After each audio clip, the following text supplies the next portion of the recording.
बड़ी बहस मध्य प्रदेश में आपका स्वागत है और मैं हूं आपके साथ शगुन सिंह। मध्य प्रदेश की राजधानी भोपाल में कांग्रेस के संगठन सृजन अभियान के दौरान राहुल गांधी का एक बयान सियासी गलियारों में बड़ी चर्चा का विषय बन गया है। उन्होंने कांग्रेस संगठन की रणनीति और नेतृत्व चयन पर बात करते हुए कहा कि कांग्रेस पार्टी कभी कभी रेस के घोड़े को बारात में भेज देती है और बारात के घोड़े को रेस में भेज देती है और कभी कभी लंगड़ा घोड़ा भी मैदान में उतार देती है। हमें ये छांटना है कि कौन कहां फिट बैठता है। वहीं राहुल गांधी के इस बयान के बाद राजनीतिक गलियारों में ये बहस तेज हो गई है कि क्या राहुल गांधी का इशारा कांग्रेस के उन वरिष्ठ नेताओं की ओर था जो लंबे समय से चुनाव लड़ते आ रहे हैं लेकिन अब प्रभावशाली भूमिका में नहीं दिख रही हैं। बीजेपी ने इसे राजनीतिक निशाना मानते हुए तंज कसा। राहुल गांधी को लेकर ये तंज कसा किया। दरअसल कमलनाथ, दिग्विजय सिंह, अजय सिंह, कांतिलाल भूरिया, गोविंद सिंह, मीनाक्षी नटराजन, सज्जन वर्मा और लक्ष्मण सिंह जैसे पुराने नेताओं को बुजुर्ग घोड़े या लंगड़ा घोड़ा बता रहा है। पूर्व मंत्री उमा शंकर गुप्ता ने कहा कि जो लोग ये श्रेणी बना रहे हैं पहले वो खुद तय करें कि जनता उन्हें किस श्रेणी में रख रही है। वहीं पूर्व मंत्री पीसी शर्मा ने राहुल गांधी के बयान पर कहा कि राहुल गांधी जी का मतलब ये था कि पार्टी को अब जीतने वाले उम्मीदवारों पर ही दाव लगाना चाहिए। जो बार बार हारते हैं या जनता में पकड़ नहीं रखते उन्हें टिकट ना दी जाए। उन्होंने ये भी स्पष्ट किया कि लंगड़ा घोड़ा कहना हारने वालों के लिए था, न कि वरिष्ठ या बुजुर्ग नेताओं के लिए। वहीं राजनीतिक विशेषज्ञों का कहना है कि राहुल गांधी लंबे समय से कांग्रेस पर परफॉर्मेंस आधारित नेतृत्व की वकालत करते आ रहे हैं। ये बयान भी उसी दिशा की ओर संकेत करता है कि पार्टी अब मित्रों, परिवारों या परंपरा से नहीं बल्कि जमीनी पकड़ और जन समर्थन के आधार पर टिकट देगी। लेकिन ये भी सच है कि इस बयान ने पार्टी के भीतर ही संवेदनशीलता बढ़ा दी है, खासकर उन नेताओं के बीच में जो लंबे समय से संगठन का चेहरा रहे हैं। ऐसे में यह बयान पार्टी में बदलाव का इशारा है या बुजुर्ग नेताओं की भूमिका पर सवाल। इसका फैसला आने वाले चुनाव और संगठन में नए चेहरों की भूमिका से होगा। लेकिन एक बात तो तय है कि कांग्रेस अब संगठनात्मक सुधार के लिए बोल्ड फैसलों के संकेत दे रही है और राहुल गांधी की शैली अब परिपक्व राजनीति की ओर झुकती दिख रही है। इसी मुद्दे पर करेंगे बहस। पहले पक्ष और विपक्ष के बयान सुनिए। रेस के घोड़े और बारात के घोड़े को अलग तो करना ही पड़ेगा। और पहले मैं कहता था दो टाइप के हैं। एक रेस का घोड़ा है, कांग्रेस पार्टी कभी कभी रेस के घोड़े को बारात में भेज देती है, ये कमलनाथ ने कहा है। और कभी कभी बारात के घोड़े को रेस की लाइन में खड़ा कर देती है, उसको पीछे से वो एक चाबुक पड़ता है, वो वहीं बैठ जाता है। अब वो कौन सी श्रेणी में अपने आप को रखते हैं पहले उनको ये बताना चाहिए कि कौन सी श्रेणी के घोड़े वो हैं उनकी पार्टी में। अगर पार्टी के कार्यकर्ताओं को इस प्रकार आप पार्टी की बैठक में डिमोरलाइज कर रहे हैं तो ये तो बता दो उसमें कि उसमें ही कोई ना कोई होंगे, तो किसको किस श्रेणी में रख रहे हैं। और अगर आपके अनुपयोगी हैं तो आप क्यों ढो रहे हैं, और आपके बारे में जनता क्या सोच रही है, आपको किस प्रकार का मान रही है, इसका आकलन भी कांग्रेस के नेताओं को करना चाहिए। देखिए, उनकी मंशा ये है कि भाई जिलाध्यक्ष बनेंगे तो एक तो ये जो आ रही खबरें कि वो चुनाव नहीं लड़ेगा, उसको तो बस यही काम करना है, लड़ाना है।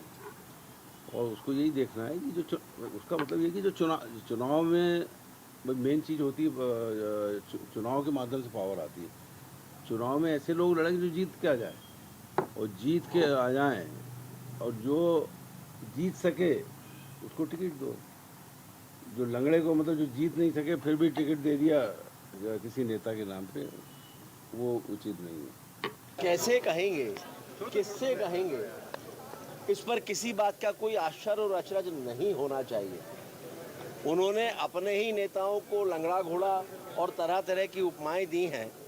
आज उनके दिल से पूछिए जिन्होंने पूरा जीवन कांग्रेस में निकाल दिया, और उनके सामने आए हुए कांग्रेस के नेता जो परंपरा से, योग्यता से नहीं, जो परंपरा से, उत्तराधिकार के नाते से कांग्रेस में स्थिति पे विराजमान है, वो उनका अपमान कर रहे हैं।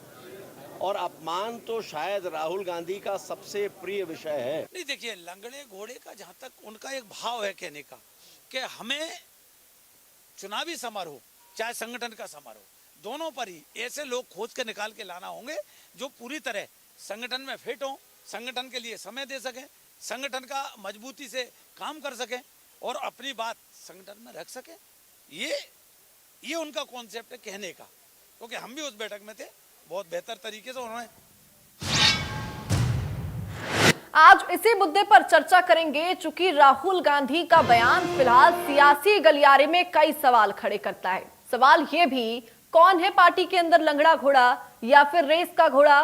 क्या राहुल गांधी या फिर कांग्रेस इसके ऊपर फैसला कर चुकी है, समझ चुकी है कौन से घोड़े उनके काम लायक हैं? इसी मुद्दे पर कई सवालों को लेकर आज हम चर्चा करेंगे। चर्चा के लिए हमारे साथ मेहमान जुड़ गई हैं। सबसे पहले कांग्रेस प्रवक्ता हमारे साथ राहुल राज जी जुड़ चुके हैं। राहुल जी, आपका बहुत स्वागत है। वहीं वाणी जी हमारे साथ कुछ ही देर में जुड़ेंगी, उनका भी हम स्वागत करेंगे। लेकिन चर्चा की शुरुआत राहुल जी मैं आपके साथ ही करूंगी। आपने राहुल गांधी का बयान तो बखूबी सुना होगा सर, उन्होंने क्या कुछ कहा? लंगड़ा घोड़ा, रेस का घोड़ा या बारात वाला घोड़ा? सबसे पहला मेरा सवाल आपसे यही है सर कि क्या कांग्रेस पार्टी इसमें डिफरेंशिएट कर पाई है कि कौन से घोड़े हैं उनकी पार्टी के अंदर, उनके संगठन के अंदर?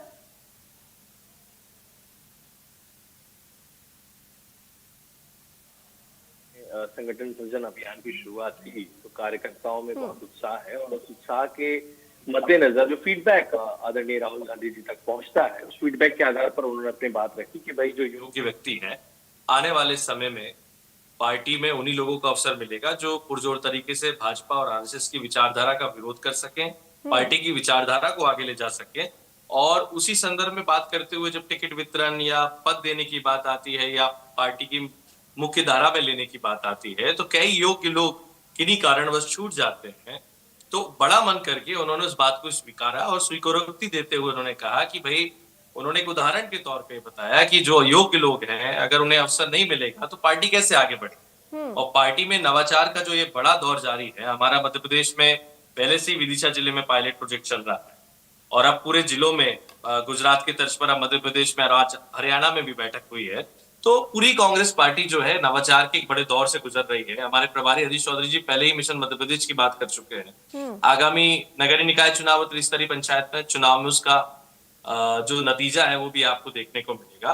अभी हमारी कार्यकारिणी जो प्रदेश की बनी उसमें 50% से ज्यादा युवा और महिलाओं को जो है स्थान मिला। उसके बाद हमारे प्रकोष्ठ और विभाग में भी लगातार नवाचार चल रहा है। ऐसे में अगर कोई एक उदाहरण दे के हमारा नेता बड़ा मन करके पार्टी की कोई अगर खामी है तो उसको सुधारने की बात करता है तो मुझे नहीं लगता किसी को आपत्ति होनी चाहिए। हर पार्टी अपने अंदर सुधार की गुंजाइश रखती है और नवाचार करती है। अब भारतीय जनता पार्टी उस विषय को इशू बना रही है, ये उनकी ओछी मानसिकता और सस्ती लोकप्रियता का विषय है। उनके संगठन में वो क्या करते हैं वो एक उनका विषय है। हमारे संगठन में एक बड़ा दिल करके हमारे नेता ने ये स्वीकारा कि योग्य लोगों को आगे लाया जाए, एक अच्छी पहल। ठीक है राहुल जी, हमारे साथ वाणी जी भी जुड़ चुकी है। वाणी जी, आपका भी बहुत स्वागत है इंडिया न्यूज मध्य प्रदेश छत्तीसगढ़ पर। मैं आपका रुख करूंगी वाणी जी, लेकिन मेरा सवाल राहुल जी आपसे फिर से यही है कि उदाहरण तो सर तभी पेश किया जाता है ना जब कोई सच्चाई होती है संगठन के अंदर। मान लीजिए अगर मैं आपको कोई उदाहरण पेश करती हूँ, कोई आपको मैं एक बहुत अच्छे से लाइन बोलती हूँ तो उसका मतलब ये है ना सर उस सिचुएशन में वो लाइन फिट बैठ रही है।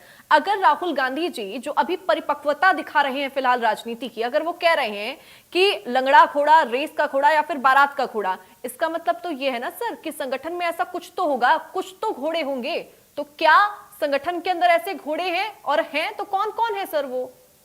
देखिए मैंने आपसे बहुत स्पष्टता से कहा और राहुल गांधी जी ने भी उस बात को पूरी तरह से इलैबोरेट करते हुए कहा था कि कभी कभी किन्हीं परिस्थितियों में हम योग्य लोगों को अवसर नहीं दे पाते। कई बार कुछ लोगों के दबाव में गलत टिकट वितरण भी होता है, गलत लोगों को पद मिल जाता है। तो हम एक नए फॉर्मेट में अब ये स्क्रूटनी करने वाले हैं कि भाई जो योग्य लोग हैं उन्हें पर्याप्त अवसर मिले, जिनमें योग्यता कम है उन्हें कुछ और काम दिया जाए। हर व्यक्ति का पार्टी संगठन में कुछ ना कुछ उपयोग होता है, तो वो संज्ञाएं उपमाएं केवल लोगों को किस प्रकार से विभाजन करना है। और कल जो हमारे ऑब्जर्वर्स आए थे और जिलाध्यक्षों को जो 55 जिलों में नए जिलाध्यक्ष बनने हैं, जिस प्रकार से उनकी स्क्रूटनी होनी है उसको लेकर उन्होंने सारी बातें कही थी। और राहुल मैं जी, ये मैं तो मानता नाम हूं पूछ रही हूँ ना, कि किसकी ओर इशारा कर रहे थे? वो नाम कौन से हैं? किसी एक की दो ओर आप नाम इशारा बता करके दीजिए। नहीं कहा। तो सर देखिए आप ही कह रहे हैं ना गलत कि बात है। जिन लोगों को उन्होंने चांस किसी दिया की जाना ओर चाहिए इशारा था। नहीं करा। सर, टिकट वितरण में, आप शायद मेरा सवाल टिकट नहीं समझ वितरण पा रहे हैं। में मैं और ये पद आपसे वितरण सिंपल में क्वेश्चन कर रही हूँ। ये डिबेट व्यवस्था का होनी मुद्दा चाहिए, ये उस है व्यवस्था को कि उन्होंने राहुल बताया है, गांधी उसमें जी किसी जिस बात व्यक्ति का विशेष के जिक्र लिए कर नहीं कहा रहे है। थे, ठीक है राहुल जी, जैसा कि आपने भी यहां पर कहा कि कई बार ऐसा होता है कि शायद जो ज्यादा हकदार था उसको मौका नहीं मिल पाता।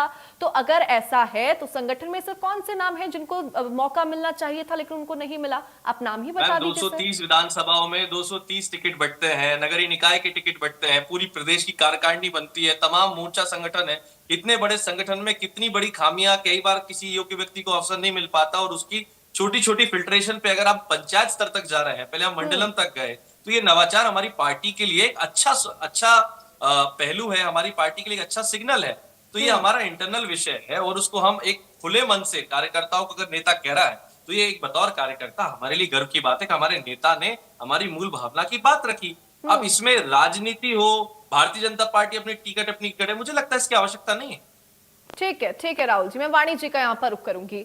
वाणी जी, कांग्रेस के नेता, चाहे कांग्रेस पार्टी को या फिर उनके कार्यकर्ता संगठन स्तर पे जो सृजन चल रहा है, चाहे वो उनको घोड़ा कहें, हाथी कहें या फिर किसी भी चीज की संज्ञा दे, मैम, बीजेपी को इससे क्या दिक्कत है? सबसे पहले तो आपके श्रोताओं को नमस्कार और साथीगण जो इस डिबेट में है सबको प्रणाम करती हूँ। देखिए, ये तो राहुल गांधी और कांग्रेस में ही हो सकता है। कांग्रेस के जो ये तथाकथित इनको क्या पद है कांग्रेस में, ये पारिवारिक रूप से ऐसे संबोधन कर रहे हैं पूरे कांग्रेस पार्टी का, शायद वही एक जवाब होगा। पर हम एक श्रृंखलाबद्ध तरीके से देख चुके हैं कि राहुल गांधी निरंतर सबका अपमान करते हैं, उनके समक्ष जो भी हो, चाहे वो वरिष्ठ हो या अनुज हो। उन्होंने कांग्रेस पार्टी को एक अस्तबल बना दिया और कार्यकर्ताओं को लंगड़ा घोड़ा। तो भारतीय जनता पार्टी के दृष्टि में देवतुल्य होते हैं कार्यकर्ता, और इसीलिए हम उन्हें बहुत सम्मान पूर्वक, हम ऐसे अपमानजनक शब्द नहीं इस्तेमाल कर सकते। परंतु दो तीन चीजें बहुत स्पष्ट हैं। एक, संस्कारहीनता, दूसरी विचारहीनता, तीसरी कांग्रेस में नीति और नेता दोनों का मुझे लगता है एब्सेंस है। चौथा, राहुल गांधी को अपने ही कार्यकर्ताओं पर विश्वास नहीं है। वह बार बार बहुत सारी संख्या में ऑब्जर्वर्स नियुक्त करने की बात करते हैं। तो इसका ये मतलब है कि यहाँ पर मध्य प्रदेश में कांग्रेस का एक बहुत बड़ा फेलियर है उनके अध्यक्ष के अंतर्गत, यानी कि हारे हुए पटवारी जी का ये एक कार्यकाल मुझे लगता है एक सुपर फेलियर कहलाएगा। लेकिन वाणी जी, मेरा सवाल तो ये है ना, वाणी जी, मेरा सवाल तो ये है कि अगर कांग्रेस अपने आप को या फिर अपने कार्यकर्ताओं को किसी भी चीज की संज्ञा दे रही है या फिर कुछ भी कह रही है, उससे बीजेपी इतनी तिलमिला क्यों रही है? मैम, हम तिलमिला नहीं रहे हैं, हम ये दृश्य दिखाना चाहते हैं कि देखिए कांग्रेस की करनी और कथनी में क्या अंतर है।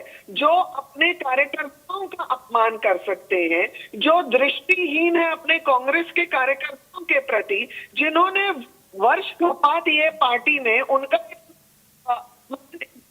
हो सकता है, तो वो व्यक्ति, वो पार्टी देश के हितों में कैसे, क्या संज्ञान लेगी, देश की जनता से कैसे जुड़ेगी, जो देश के मुद्दे, विकास के मुद्दे हैं, देश की जनता के लिए अहम मुद्दे हैं। और आप ये जिक्र करिए ना कि कांग्रेस पार्टी का एक बहुत बड़ा संकेत है इन सब चीजों में परिवारवाद।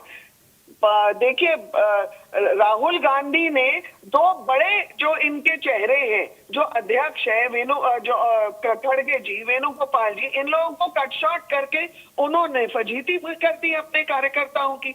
राहुल गांधी निरंतर, मुझे लगता है ये जो इनके कृत है ये बहुत ही दुर्भाग्यपूर्ण है और इनके ऐसे व्यवहार से तो शर्म आती है। ठीक है वाणी जी, मैं अभी यहाँ पे राहुल जी का एक प्रतिक्रिया इसको लेकर ले लेती हूँ। राहुल जी, आपने वाणी जी की तमाम बातें सुन ली, उन्होंने इसको अनुशासनहीनता कहा, कितनी चीजों का इसको जिक्र किया उन्होंने, इसको लेकर आप क्या कहेंगे?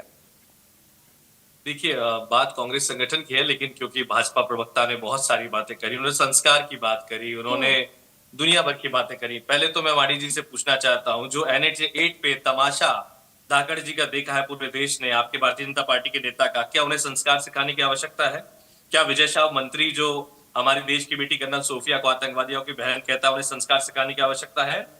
आपके जो मंडल अध्यक्ष आज भाजपा के इंदौर में पकड़ाए गए हैं, वो रेप और ह्यूमन ट्रैफिकिंग में महिलाओं को देह व्यापार में धकेलते आज ही पकड़ा है, उनको संस्कार सिखाने की आवश्यकता है? इन तमाम बातों से ये मैं कहना नहीं चाहता हूं, लेकिन ये सब इसलिए कहना पड़ रहा है क्योंकि हमारी भाजपा की प्रवक्ता आपके मूल सवाल का जवाब नहीं दे पाए कि आखिर भारतीय जनता पार्टी को तकलीफ क्या है। मैं बताता हूं तकलीफ क्या है। भारतीय जनता पार्टी को तकलीफ ये है कि देश का विपक्ष मजबूत हो रहा है। भारतीय जनता पार्टी को तकलीफ यह है कि कांग्रेस जब मध्य प्रदेश में मजबूत होगी तो इनको अपनी जमीन खिसकती नजर आ रही, क्योंकि मैंने पहले बताया भाजपा का प्रयोगशाला जो विदिशा जिला है वहां पहले से हमारा पायलट प्रोजेक्ट चल रहा है, उसकी जानकारी इनको लग रही है। अब इनको लग रहा है ऑब्जर्वर्स आ रहे हैं, पूरे मध्य प्रदेश में संगठन सृजन होगा, पार्टी मजबूत होगी तो 28 में चुनाव कैसे जीतेंगे। मैंने आपसे कहा त्रिस्तरीय पंचायत चुनाव और नगरीय निकाय चुनाव में मिशन मध्य प्रदेश आपको देखेगा। दूसरी चिंता, राहुल गांधी जी ने कल एक इंपॉर्टेंट बात कही कि जो स्लीपर सेल है कांग्रेस में, जो भाजपाई एजेंट कांग्रेस में छुपे हुए हैं, उनको हम बाहर निकालने का काम करेंगे। तो दूसरी तकलीफ भारतीय जनता पार्टी को क्या हो रही है कि वो लोग जो हमारे अंदर बैठ के हमें कमजोर करते हैं, वो दीमकें इनकी जो यहाँ आ जाती हैं, उनको हम अब साफ कर रहे हैं तो इनको तकलीफ हो रही है। लेकिन सर उससे पहले तो सवाल ये है ना कि कांग्रेस नहीं संभाल पाई कि उनकी ही पार्टी के अंदर कुछ ऐसे लोग हैं जो दूसरे पार्टी की बात करते हैं। मैं आपको बताता हूँ, देखिए हमारी पार्टी आजादी से पहले की देश की सबसे बड़ी पार्टी है। तमाम तरह के लोग उसमें आते हैं और फिर कुछ लोग ऐसे भी होते हैं जो सिंधिया जी की तरह पार्टी उछक के चले जाते हैं। ये लोग उनको खरीद लेते हैं और खरीद फरोख्त से सरकार बना लेते हैं। तो आगे हमारे साथ ये नुकसान ना हो तो हम पहले ही हमारा कचरा साफ कर रहे हैं, और जो ये बचा हुआ इनका कचरा यहाँ रह गया है उसकी भी सफाई अभियान में लग रहा है। तो तकलीफ इनको ये है कि जब कांग्रेस सशक्त होगी तो भारतीय जनता पार्टी इस देश से पूरी तरह साफ हो जाएगी। तो सर सवाल ये है कि क्या कांग्रेस कार्यकर्ता नेताओं की जो मुखरता से आरएसएस और बीजेपी की विरोध में खड़ा होगा, आने वाले टाइम पे कांग्रेस में केवल उसी का स्थान रहेगा। ठीक है राहुल जी, आप कह रहे हैं कि बीजेपी खरीद लेती है नेताओं को आपके, तो क्या कांग्रेस नेताओं कार्यकर्ताओं की सोच कांग्रेस पार्टी को लेकर इतनी कमजोर है कि वो कुछ ही पैसों के अंदर बिक जाते हैं या फिर दूसरी पार्टी की ओर चले जाते हैं? सर देखिए, मैं बहुत स्पष्टता से कह रहा हूं, इनके जो एजेंट यहाँ छुपे हैं वही बिकते हैं। अब वो बच्चे कुछ एजेंट कुछ रह गए हैं, गिनती की उनकी लिस्टिंग हो चुकी है, उनको भी बाहर का रास्ता दिखाया जा रहा है पूरी ताकत के साथ। बाहर का रास्ता हाजी कब तक दिखाया जाएगा सर बाहर का रास्ता? आने वाले 1 महीने के अंदर 10 तारीख से हमारा संगठन सृजन कार्यक्रम चालू हो रहा है। पूरे वरिष्ठ नेता अलग अलग जिलों में जाएंगे, 55 नए जिले अध्यक्ष हमारे जो चुने जाने उसकी प्रक्रिया होगी, और साथ में जो स्लीपर सेल्स हैं बीजेपी के, उनको बाहर का रास्ता दिखाया जाएगा। ठीक है वाणी जी, मैं इसको लेकर आपकी प्रतिक्रिया लूंगी। उन्होंने तो कह दिया है कि वो पूरी लिस्टिंग कर दी गई है, जल्द ही बाहर का रास्ता दिखा दिया जाएगा। एजेंट्स का जिक्र कर रहे हैं कि बीजेपी के एजेंट्स उनकी पार्टी में हैं। देखिए, एक चीज बहुत स्पष्ट है, कांग्रेस ने कहा कि ये सृजन आयोग इनका एक अभियान है, तो सृजन किसका होता है? मतलब ये पुनर्जीवित करना चाहते हैं। मुझे तो लगता है कांग्रेस का विसर्जन हो चुका है, उसके बाद की प्रक्रिया है ये सब। दूसरी चीज, राहुल गांधी और इनके जितने प्रवक्ता हैं, ये जो शब्दकोश का प्रयोग करते हैं उसे ऐसे लगता है जैसे ये चाइनीज एजेंट्स हैं। पाकिस्तानी एजेंडा को लेकर शब्दकोश का उपयोग उतना ही दुर्भाग्यपूर्ण होता है। और अब तीसरी बात, राहुल गांधी निरंतर देश के लीडर ऑफ ऑपोजिशन के एक गरिमामय पद पर बैठे हुए, परंतु ये भूल जाते हैं कि वो किस हद को पार कर रहे हैं। शब्दों का उपयोग, शब्द शैली वो बहुत ही चिंताजनक और बहुत ही गैर जिम्मेदाराना है। मुझे लगता है कि मैंने इतने सारे बिंदु गिनवाए, तो ऐसा व्यक्ति जो खुद गरिमा नहीं रख पा रहा, क्या उसके ऊपर अनुशासन की कार्रवाई नहीं होनी चाहिए? क्या उसे ये जवाबदेही नहीं है कि वो निरंतर अपमान करता रहता है और देश का ही, जनता का भी सर्वोच्च पद पर बैठे हुए उनकी जो कार्य प्रणाली है वो चिंताजनक इसलिए है क्योंकि वो देश के अंदर ये बहुत दुर्भाग्यपूर्ण रवैये से बहुत दुष्प्रचार करना चाहते हैं। वो देश के बाहर जाते हैं तो वो देश के ऊपर ऐसे वो मुद्दा अलग है वाणी जी, वो मुद्दा अलग है। फिलहाल डिबेट इस चीज को लेकर है, राहुल गांधी जो संज्ञा दे रहे हैं। मैम मेरी बात यहाँ पर यह है कि कांग्रेस को तो इस बात से दिक्कत ही नहीं है ना कि उनको क्या संज्ञा दी जा रही है। कांग्रेस को तो सिंपल ये कहना है कि हर एक चीज के लिए इंसान अलग स्पेसिफाइड तरीके से होता है। कोई रेस के लिए तैयार होता है, कोई बारात के लिए तैयार होता है, तो अलग अलग उनको कैटेगराइज किया जा रहा है पार्टी की भलाई के लिए। तो इसमें गलत क्या है? ये तो ऑलरेडी बटी हुई है ना पार्टी। ये तो मुझे एक मंच पर कब बैठी है वो बता दीजिए। जब मंच पर चढ़ते हैं मंच टूट जाता है, किसी को मंच पे बुलाना है तो वो सोफे पे अटक जाता है, किसी को अगर कुछ माइक पे बोलना है तो वो माइक दो जन के बीच में ही कुश्तियां लड़ता रहता है। तो मुझे तो पहले ये स्पष्ट कर दें कांग्रेस के प्रवक्ता कि वो किस एकजुटता की बात कर रहे हैं। क्या कांग्रेस पार्टी सही मायने में अपने परिवारवाद के दीमक से परे हट चुकी है? क्या ये जो नवीनीकरण करने की बात है, क्या ये पुराने लोगों को निकाल देंगे? यानी कि मुझे ऐसे लगता है दिग्विजय सिंह और कमलनाथ जी अब इनके पुरानी श्रेणी में आ गए हैं। इसलिए लंगड़ा घोड़ा कहा है राहुल गांधी ने, और शादी के घोड़े और बाराती घोड़े और काम करने वाले घोड़े ये भी आइडेंटिफाई कर लें, क्योंकि ये ज्यादा जानते हैं राहुल गांधी की भाषा। ठीक है वाणी जी। राहुल जी जी, इसको लेकर आपकी प्रतिक्रिया? वाणी जी ने सारी बातें कही, लेकिन वो ये नहीं बता पा रही कि उनकी पीड़ा का कारण क्या है। कांग्रेस मजबूत हो रही इस बात से उन्हें पीड़ा है, राहुल गांधी की बातों से उन्हें पीड़ा है, या उनकी पीड़ा ये है कि अब वो कांग्रेस को तोड़ने के भरसक प्रयास करें। बीच में मत बोलिए वाणी जी, बीच में मत बोलिए।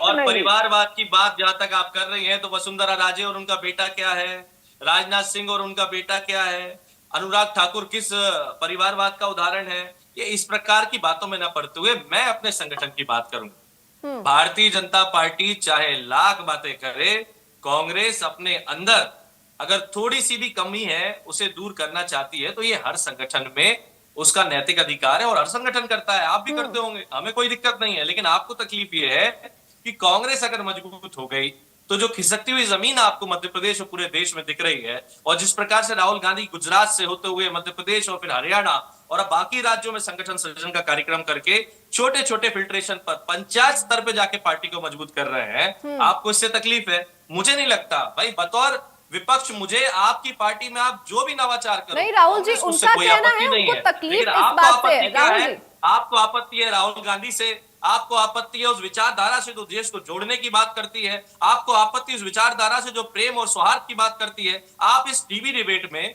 कांग्रेस और उसके संगठन को छोड़ के हमें चाइनीज एजेंट बता रही हैं। हम चाइनीज एजेंट नजर आते हैं? देश का नागरिक आपको चाइनीज एजेंट नजर आता है वाणी आलूवालिया? और तो फिर भैया वो चाइना के प्रोडक्ट बैन कर दो आप। वो क्यों कह रहे हैं प्रधानमंत्री जी की आंखें छोटी होती है गणेश जी की? सीधा कहे ना कि चाइना के प्रोडक्ट बैन करेंगे, हिम्मत है तो ये बोले। टॉपिक हम नहीं जाते हैं राहुल जी। उनको आपत्ति इस बात से है कि राहुल गांधी जी ने जिस तरीके से जो संज्ञा दी है, लंगड़ा घोड़ा कहा है, वो उम्र दराज के नेताओं की तरफ इशारा कर रहे हैं। वहां पर अपमानजनक टिप्पणी को लेकर वो बात कह रही हैं। देखिए, मैं आपसे बार बार कह रहा हूं, पार्टी संगठन में नवाचार हो रहा है। कांग्रेस का इंटरनल मैटर है। कांग्रेस अपने अंदर जो भी थोड़ी बहुत खामियां हैं, बड़ा दिल करके अपने कार्यकर्ताओं के साथ हमारा नेता साझा कर रहा है। और वो अगर कह रहा है कि मैं योग्य व्यक्तियों को अवसर दूंगा, तो इसमें आपत्ति क्या है? अगर वो कह रहा है कि अयोग्य लोगों को जो अवसर मिलता है उसमें मैं रोक लगाऊंगा, तो उसमें आपत्ति क्या है? भाजपा के पेट में दर्द आखिर क्यों है? ठीक है राहुल जी, जैसा आपने यहाँ पर भी छोटा सा क्वेश्चन है, 30 सेकंड आपके पास उसके लिए। जैसा आपने कहा कि आप लोगों ने लिस्टिंग कर ली है सभी लोगों की जो कि बीजेपी के एजेंट्स है, जो आपकी पार्टी के अंदर है, तो अगर आपको इतना ही पता है तो उसे जल्द से जल्द उनको बाहर निकालिए ना। इतनी फजीहत क्यों करवाई जा रही है पब्लिकली बोल के? नहीं, कोई फजीहत नहीं हो रही है। सबको सब संदेश स्पष्ट है।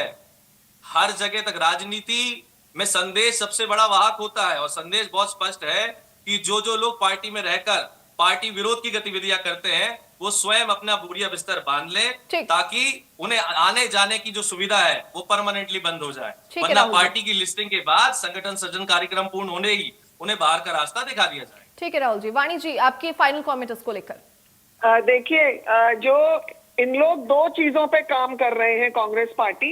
एक तो इन्होंने विदेशी संस्कार और विदेशी जो विचार है जिनका उपयोग कर रहे हैं ये अपनी नवीनीकरण के लिए, वो भाषा शैली में बहुत स्पष्ट समझ में आ रही है। और दूसरी बात, जब से जित्तू पटवारी जी के यहाँ पग रखे हैं मध्य प्रदेश में अध्यक्ष के रूप में, तो पार्टी तो बिल्कुल मुझे लगता है एक्सटिंक्ट स्पीशीज के तौर पर पहुंच चुकी है। और ये बात बहुत स्पष्ट है कि जितना पलायन हुआ है कांग्रेस से, मेरे पास इस चर्चा को आगे बढ़ाने के लिए इतना ही वक्त है। वाणी जी और राहुल जी, आप दोनों का बहुत शुक्रिया मेरे साथ इस चर्चा में जुड़ने के लिए। फिलहाल जो भी राहुल गांधी जी का ये बयान सामने आया है, आने वाले वक्त में पता लगेगा कि क्या कुछ ये किसकी तरफ इशारा कर रहा था। फिलहाल बड़ी बहस में मेरे साथ बस इतना ही। नमस्कार।